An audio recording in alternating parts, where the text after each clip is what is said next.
ఎప్పుడు చంద్రబాబు నాయుడు ఏం మాట్లాడతాడో ఏం విమర్శిస్తాడో దాన్నే రీమేక్ చేస్తూ పవర్ స్టార్ కాదు ఈయన రీమేక్ స్టార్ అన్నట్టుగా పవన్ కళ్యాణ్ కూడా నిన్న వెళ్ళి అదే హడావిడి చేస్తున్నాడు.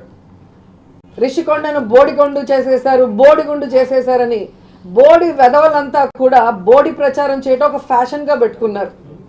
నిన్న వెళ్ళాడు, కారెక్కి అరిశాడు, గోడలు దూకాడు, హడావిడి చేశాడు. నేను సూటిగా అడుగుతున్నాను పవన్ కళ్యాణ్ని, సరే నువ్వు లోపలికి వెళ్ళావు కదా, కారెక్కి చూసావు కదా, అక్కడ ఏం లోపాలు కనిపిస్తున్నాయి, ఏం అక్రమాలు జరుగుతున్నాయి, నువ్వేం కనిపెట్టావో చెప్పయ్యా అంటే చెప్పడానికి ఆయనకి మాటలు లేవు. అక్రమాలు జరుగుతున్నాయి అంతే, ఒకటే మాట. పవన్ కళ్యాణ్ ప్రజలు అడుగుతున్నదే నిన్ను సూటిగా అడుగుతున్నాను.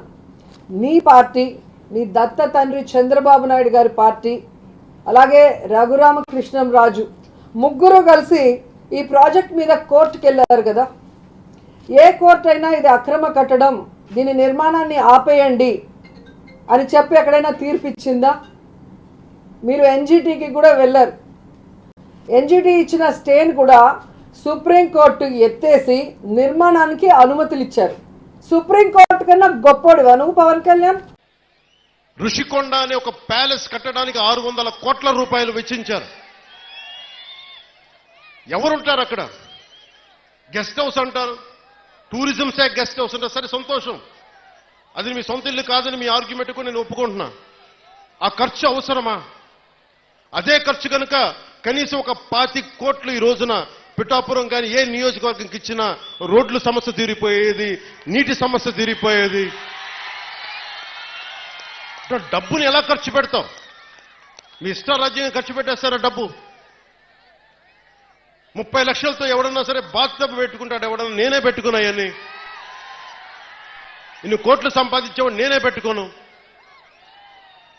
మొన్న నా క్యాంప్ ఆఫీస్ తీసుకెళ్ళి మీకు చెప్పండి సార్ ఎలా చేయమంటారు ఉన్నతాధికారులు అడిగితే నాకు ఏం వద్దండి, ఒక్క ఫర్నిచర్ మీరు కొనొద్దు, ప్రభుత్వం డబ్బులు వేస్ట్ చేయొద్దు.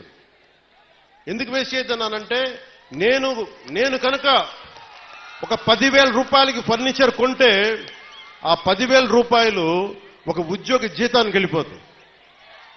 మన సెక్రటేరియట్ నుంచి నా దగ్గరికి వచ్చి మీరు అసెంబ్లీ సెషన్స్ వెళ్ళినందుకు దాదాపు మీకు 31,000 రూపాయలు మీకు రావాలి, సంతకాలు పెట్టండి అంటే, నేను నా పంచాయతీరాజ్ శాఖలో నిధులు లేవు, నేను అలా డబ్బులు తీసుకుంటాను, నాకు వద్దు, నేను చదివిస్తున్నాను, దీన్ని రెలింక్విష్ చేస్తున్నా.